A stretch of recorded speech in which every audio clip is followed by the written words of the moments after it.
should say at the outset, Kurt Gödel's perhaps not as famous as many of the big thinkers who I think Gödel belongs in this sort of company, such as Darwin, Newton, Einstein, Aristotle and the like. Main reason, I think, is logicians and mathematicians don't get their due. I think, they don't it's hard to understand what a mathematician does. You can explain to people what was the basic ideas of Darwin or the basic ideas of even Newton. Einstein's a little bit harder, perhaps, but since we have many very good popular science writers who tend to particularly focus on physics, a lot of people have at least a good idea of what basics of some of Einstein's work and Newton's work. But mathematicians, I think, get the rough end of the stick sometimes. And Kurt Gödel certainly belongs in that sort of company. I think the idea of the incompleteness theorem, which is what I really want to focus on tonight, is one of the truly revolutionary ideas of modern thought. Absolutely monumental result. One of the major results in logic.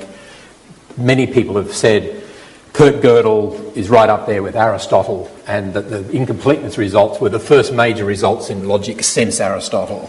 So this is really big stuff. It will involve a little bit of logic and mathematics, but I will tread very gently through the technical details. In fact, why I chose Gödel, apart from anything else, is that the idea itself is very simple. The incompleteness theorem that we'll get to shortly is a very intuitive and simple idea. Intuitive after the fact, but groundbreaking. So here is Kurt. Quick biography. Born in 1906 in the city of Brunn, now in the Czech Republic.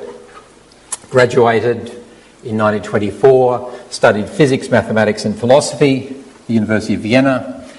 Graduated with a DPhil in mathematics in 1929 with a spectacular thesis, which I won't talk about tonight, and continued his work there at the University of Vienna until his departure for the US in 1940. Then he took up a position with a good friend. He'd visited the US a couple of times prior to that and had met Albert Einstein, was very good friends with Einstein, and he ended up at the Princeton Institute for Advanced Study, and regular walks, had his daily routine of going for walks and chats with Einstein. And he remained there until his retirement in 1976 and died a couple of years later from starvation and exhaustion. You might think a sad end to such a great life, but if you're a rock star, you aspire to sort of die in a plane crash like Lynyrd Skynyrd or Buddy Holly or Otis Redding, or second best, drown in your own vomit like Jimi Hendrix. But that's kind of, if you're a rock star, that's what you're after. If you're a mathematician and a logician, dying of starvation and exhaustion is right up there with drowning in your own vomit. You might think that being a mathematician and a logician, the personality disorder was redundant, but that would be a little bit mean-spirited. So some of his achievements. 1929, his doctoral dissertation on the completeness of first-order logic. I won't explain what this means, but that was a major result at the time, at the age of 23. The results will mostly focus on the first and second incompleteness theorems at the age of 25. Then did some groundbreaking work in set theory, which he had actually been carried on through most of his career, but perhaps the most famous of these results was a result in 1940. And if we get time, I might just mention these novel solutions to Einstein's field equations, just because they're so quirky and give you sort of some insight into the diversity of things that Kurt Gödel carried around in his head. He was a foremost logician and mathematician, but he actually made major contributions to general relativity as well, in the most quirky and sort of odd way. So I hope we'll have time to just say a little bit about those solutions to Einstein's field equation. So Like any big thinker, you've got to understand a little bit about the times that they were thinking, and no exception here. And Kurt Gödel came along at a fascinating time for mathematics and logic.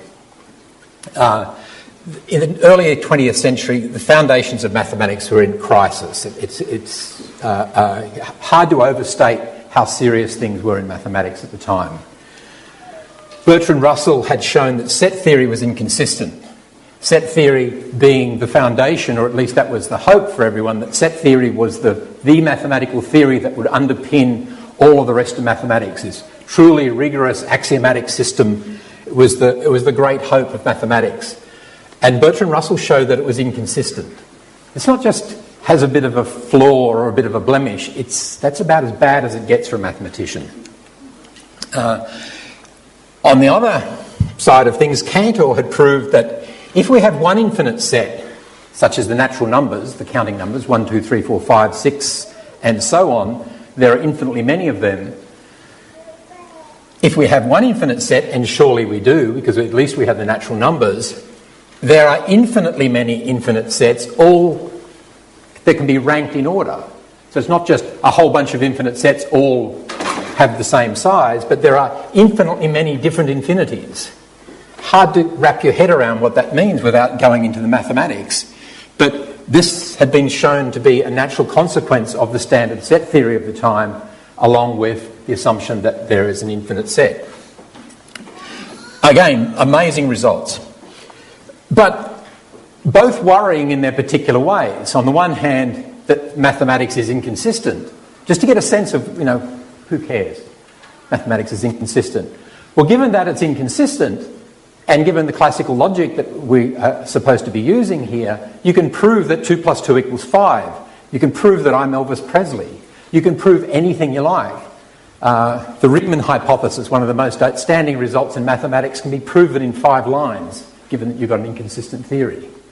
So it's really bad. You can prove all sorts of things which are true, but all sorts of things that are not true either. In fact, you can prove every other contradiction as well. One contradiction and it blows up. That's worrying for obvious reasons. The infinite stuff, worrying for more subtle reasons.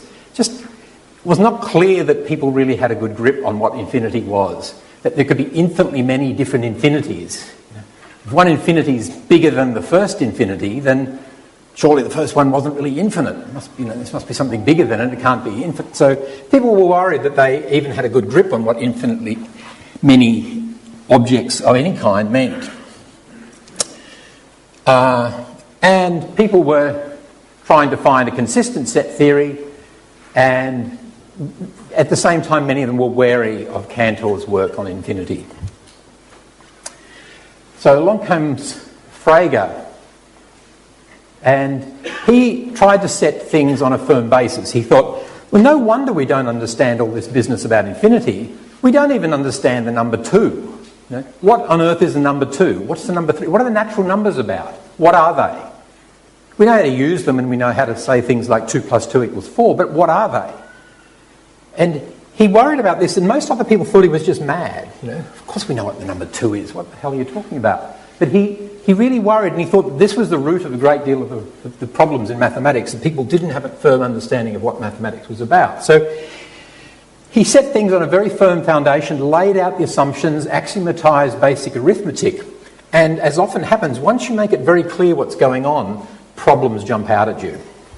And this is what happened to Frege. Alberti Russell, who was very influenced by Frege's work and had been reading Frege, realised that there was an inconsistency in Frege's system. And he wrote this very nice letter to Frege a matter of days before his monumental work went to press, saying, Dear Professor Frege,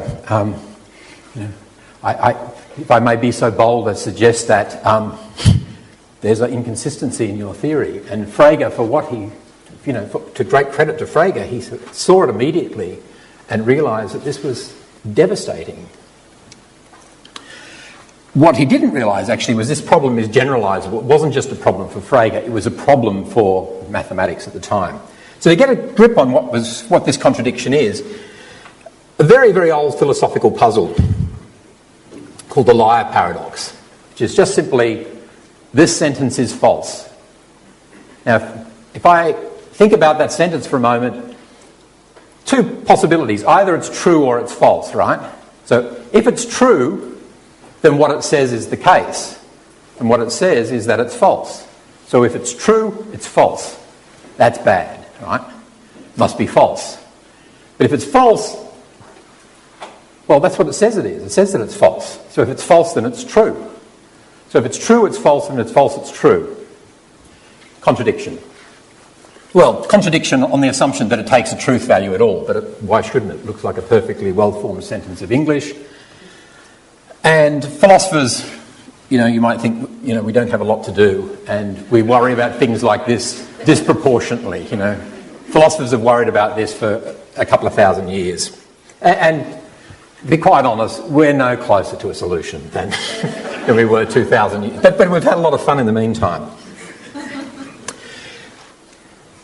Russell saw that this problem was generalisable to mathematics as well. So I won't go into the details, but the idea is very simple. You just consider a set. So a set is just a collection of things. The set of natural numbers, the set of people in this room, the set of chairs in this room. These are all sets, collections of things. You have sets of sets. So Russell said, okay, what about the set of sets that are not members of themselves?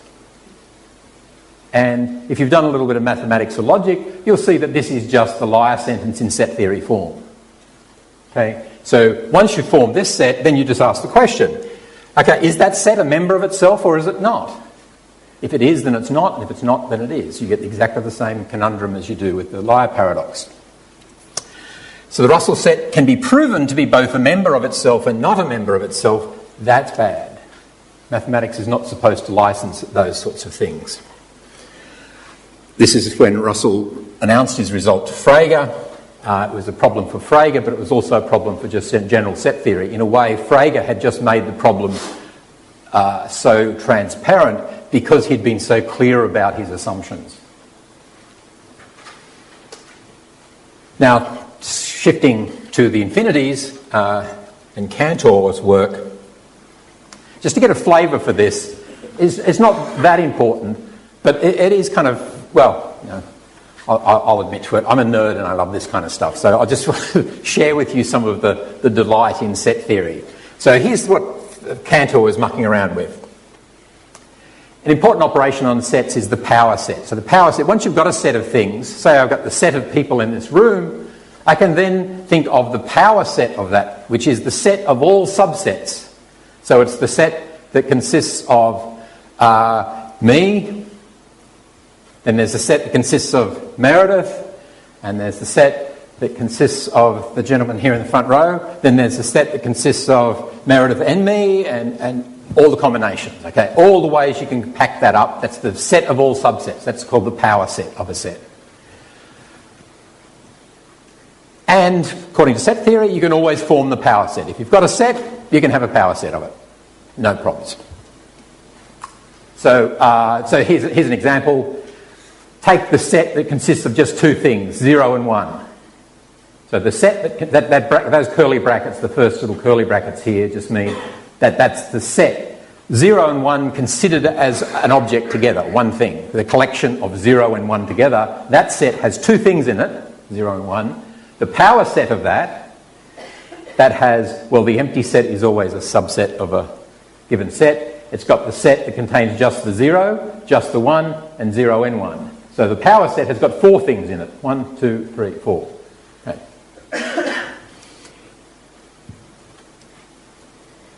Cardinality. Cardinality of a set is in some sense the size of the set. How big the set is. How many elements in it, if you like. So if two sets have the same cardinality, if and only if the elements of one can be put in one-to-one correspondence with the other. Okay, so what that means, this is actually a crucial insight of Cantor, was that you don't have to count the things with the other. Okay, so what that means, this is actually a crucial insight of Cantor, was that you don't have to count the things. You can just see if you can put them in one-to-one correspondence. So for instance, I don't have to do any counting at all to know that there are more chairs, there are more seats in this room than there are people. Why? Well, I just note that every person is paired off with a seat and there are some left over. So the cardinality of the set of chairs is greater than the cardinality of the set of people, to put it in a nerdy set theory talk, right? But I don't have to sort of count the chairs, then count the people, and note that the number of chairs is greater than the number of people. I can just do the one-to-one correspondence. And what's interesting about this will work for infinite sets. You don't have to actually count them as long as you can pair them off. So, just to get a feel for how this connects up with the power set stuff, remember the cardinality, we write these little lines here. Those of you who don't like symbols, don't worry about this too much. This is just me, showing my nerdy streak. But the basic idea is quite simple, that the size of the power set is the size of this thing, which is 1, 2, 3, 4, we already established. So the cardinality of the power set here is 4 from our previous example. The set that we started with, the set that contained just 0 and 1, the cardinality of that is 2. And interesting that the cardinality of the power set is 2 to the 2, which is greater than 2. Okay, that turns out to be a very, very deep and generalisable result. Which brings us to Cantor's theorem. He showed that if you've got some set and the cardinality of the set, so if you've got some set certain size, that's what it means, you've got some size kappa for the set, then the power set will be 2 to the kappa. And, here's the kicker, 2 to the kappa is always greater than kappa. Okay, so what does that mean? It means if you've got a set and you form the power set of it, then the size of the second set, the power set, will always be bigger than the first. Okay, we just saw that in that one little example. Not so startling, you might think.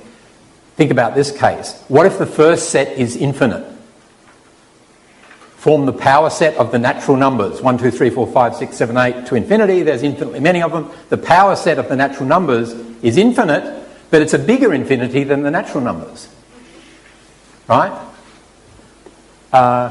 Do it again. Take the power set of that. Another infinity, bigger than either of the previous two, and so on and so forth.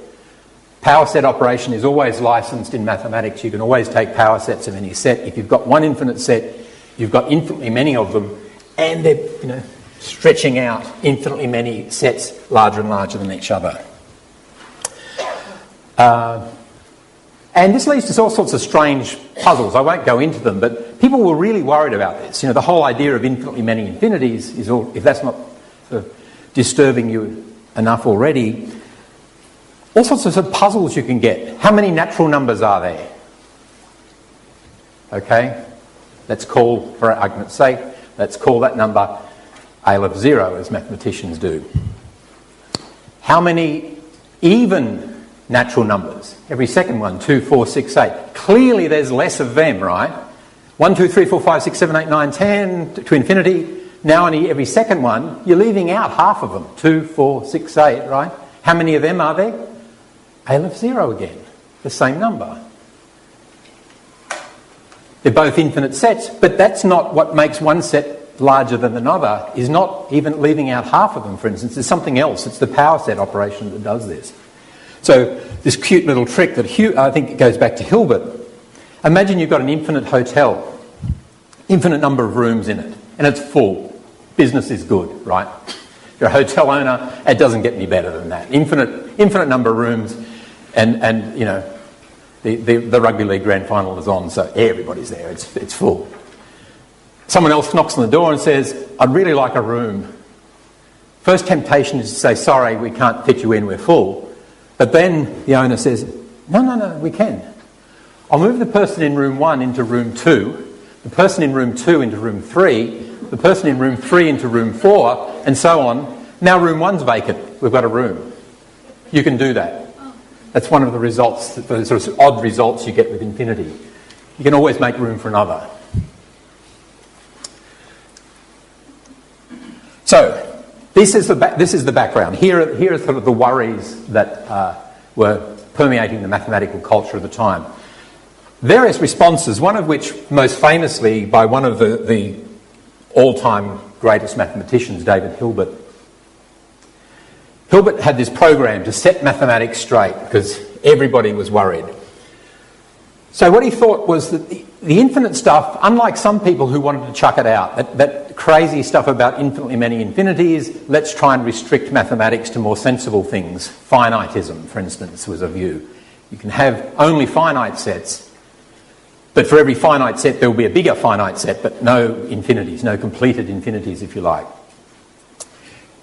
Hilbert didn't like that. He loved what Cantor had done. He'd loved the infinite mathematics. It was truly beautiful, one of the greatest creations of human thought. He didn't want to lose that. So he thought, what we will do is, we've got a good enough grip, modulo a few twists and turns, but we don't need to go into that. We've got a good enough grip on the finite mathematics, so what we want to do is sit the infinite stuff on top of it, but treat it quite differently. The infinite stuff will be just kind of this formal game. When you've got a symbol like that, you can replace it with a symbol like that. That's just a rule of mathematics. So we treat it like you do with the rules of chess, for instance. What is a rook in chess? Well, it's nothing other than the thing that plays the role of the rook. It's governed by certain rules. It doesn't matter whether it's made of wood, made of paper, made of porcelain, whatever. A rook is just that thing that plays the rook role. Hilbert thought mathematics is a game just like chess. There are manipulations you're allowed to make, and that's what keeps it on the straight and narrow. All we need to do then, mathematics is a kind of logical consequences. That's all you're doing, fleshing out logical consequences. Which prompted Bertrand Russell to say, mathematics may be defined as a subject in which we never know what we're talking about nor what we're saying is true, because you're just manipulating symbols, you're playing this formal game. He wanted to preserve the rich, infinite character of mathematics. As I said, he wasn't going to get rid of any of it. He'd need to make a story about how the infinite stuff fitted in, and he thought of it as a formal game akin to chess.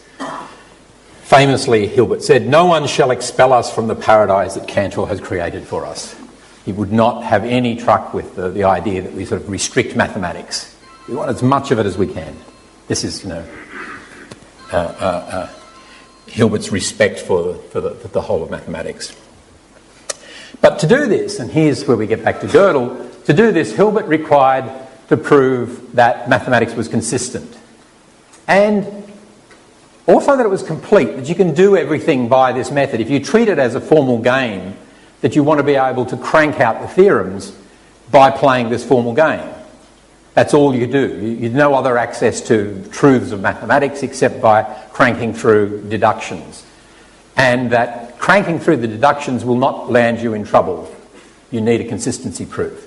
And I should say, in fairness to Hilbert, almost everyone wanted a consistency proof. After the crisis of the Bertrand Russell paradox, people had been going about formulating set theory, the modern guise of set theory, so-called ZFC, which was carefully designed to skirt around any known problems. But you'd want better than that. Really, I wanted a proof that it was consistent. Not just it avoids all known problems, but rather there can be no consistency problems. So everyone wanted a consistency proof. For Hilbert's program, absolutely crucial. It was part of the project. We have to have a consistency proof. And worse for Hilbert, he had to have a consistency proof that, for reasons I won't go into, that was finite.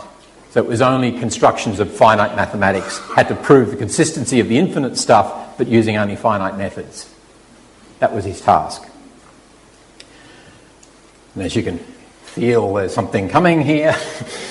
There were problems with this.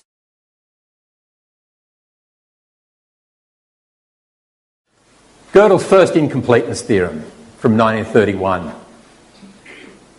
He showed that there's a sentence in mathematics that's such that if the system is consistent, that sentence is not a theorem, nor is it not a theorem.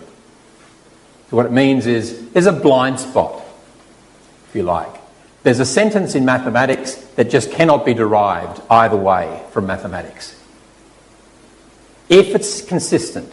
If it's not consistent, then fine, all bets are off, but that's bad news for another reason, right?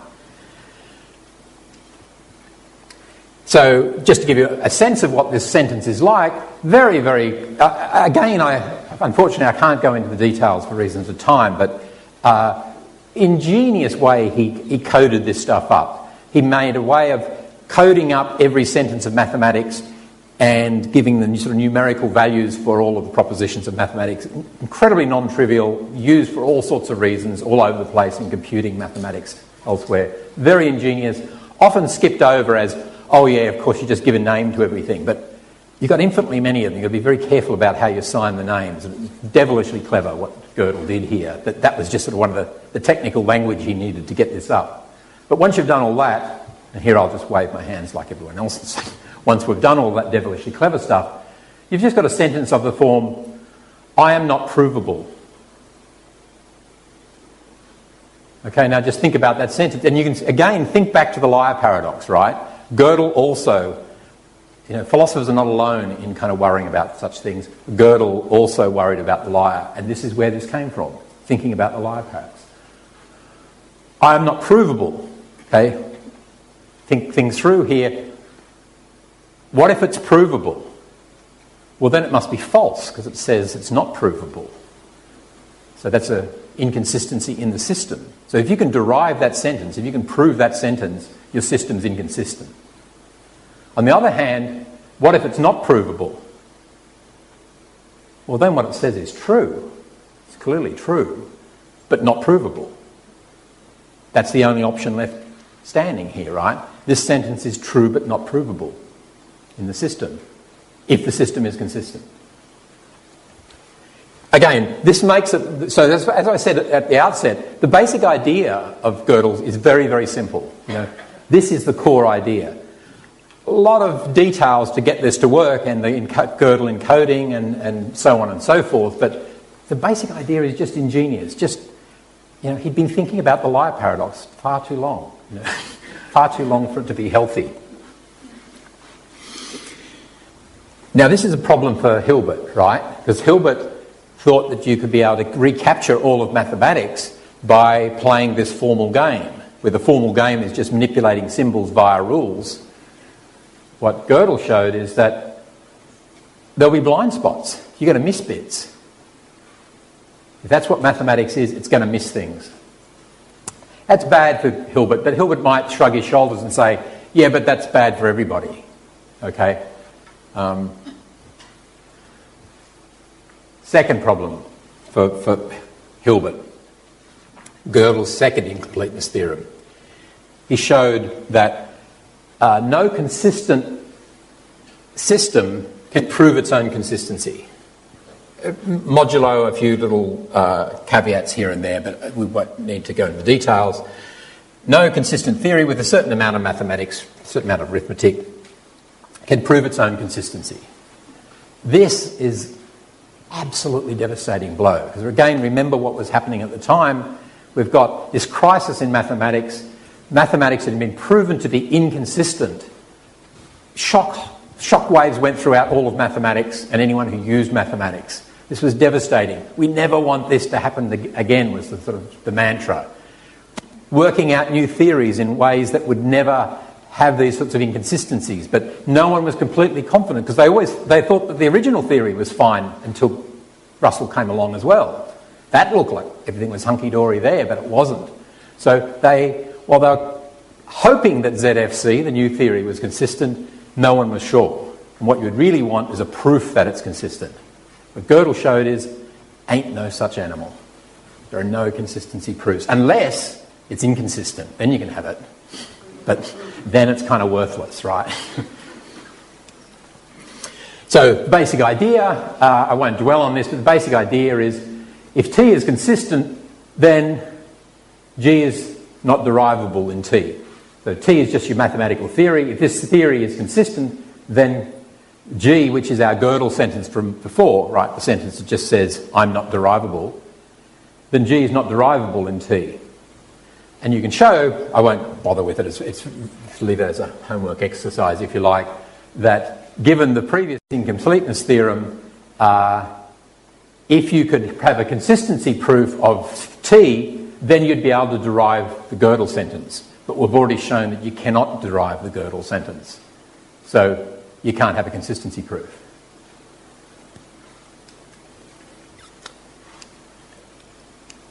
So the significance of the results, I think, for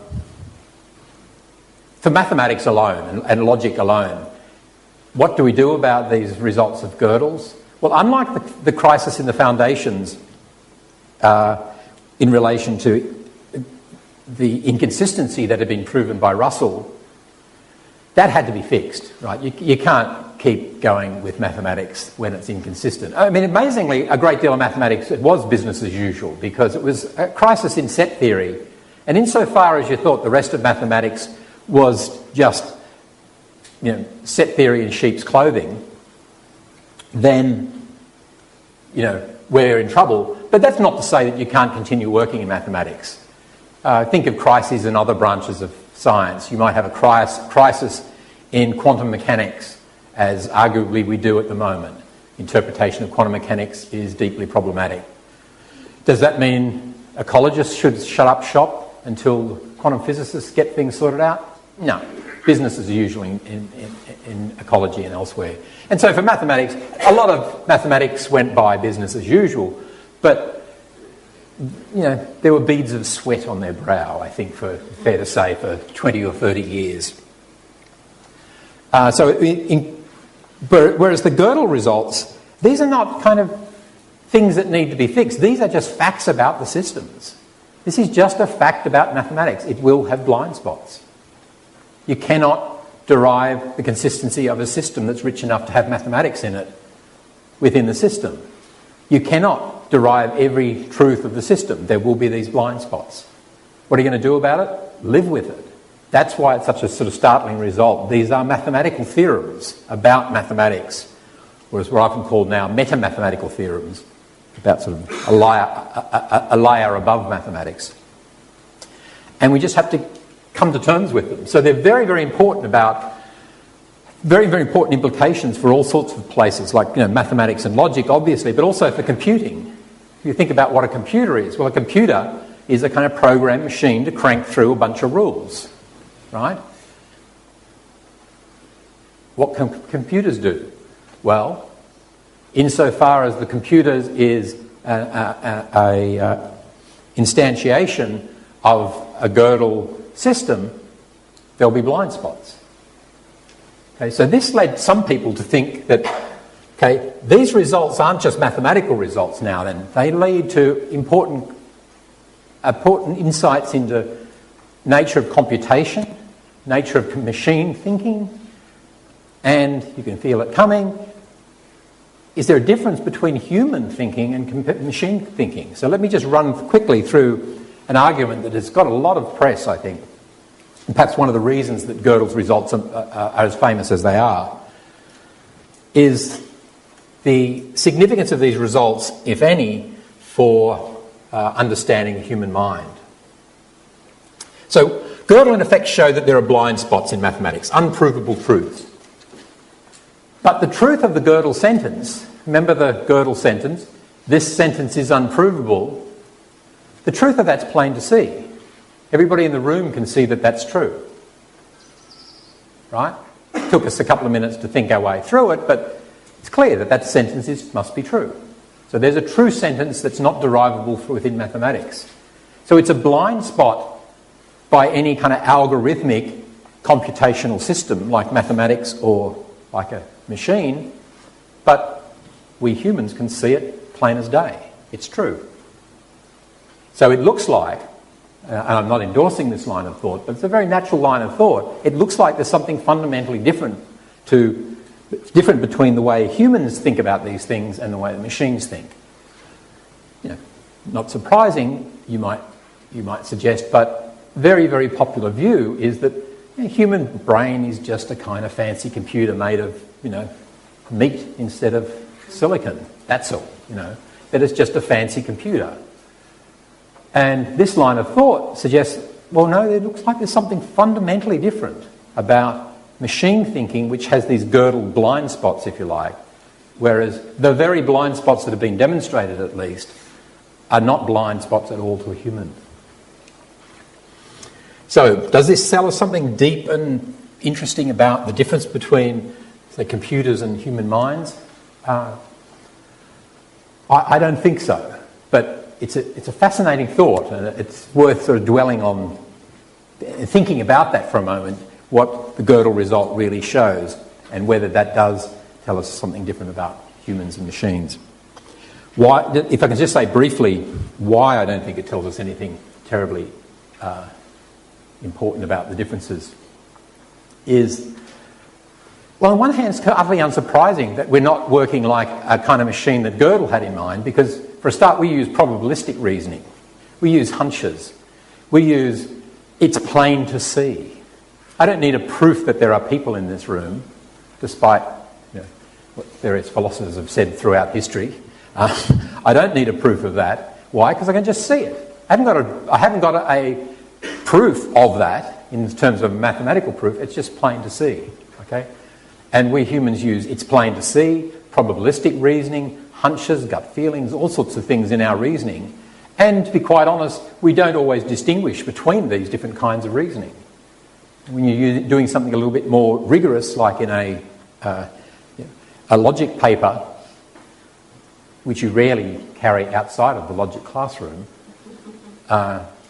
when you're doing that sort of reasoning, elsewhere you might, you read an editorial of a newspaper, for instance, there'll be a bit of deductive reasoning, like you might see in a logic class, a bit of probabilistic, a bit of gut feeling, a bit of a whole bunch of stuff, and not distinguished, just all sort of mixed in. So in a way, it's not surprising that humans are not like machines.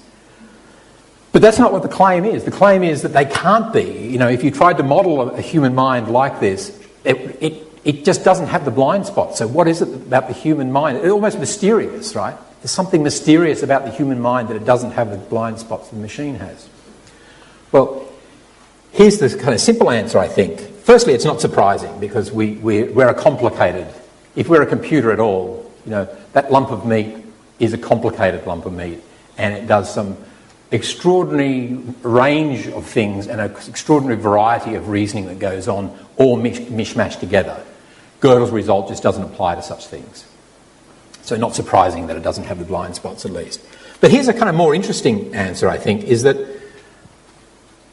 what the Godel result shows is that on the assumption that the system is consistent, there will be these blind spots. It doesn't say that there are blind spots simpliciter, just that if the system is consistent, there will be blind spots. So when I said to you, but it's plain to see, right?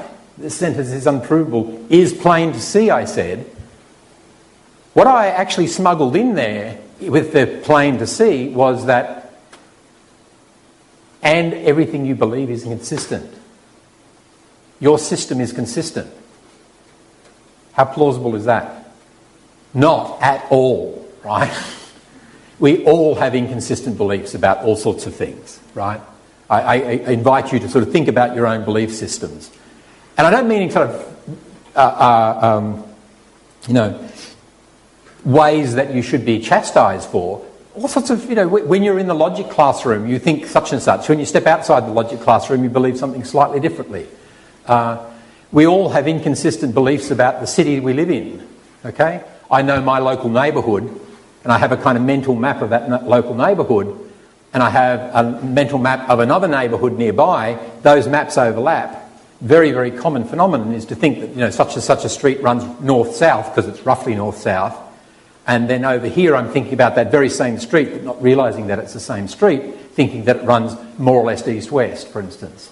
These very, very common mistakes people make by having local maps of their city, and they've got inconsistencies in the overlap of those maps. Utterly implausible that any of us have consistent beliefs. In fact, if you do, come and talk to me later, because you deserve a medal. You really do. So what I did when I said it's plain to see was actually smuggle in a really, really heavy duty and false assumption that the system is consistent. Okay, that's just utterly implausible. And indeed, it's implausible for very good reasons, for which Godel pointed out to us.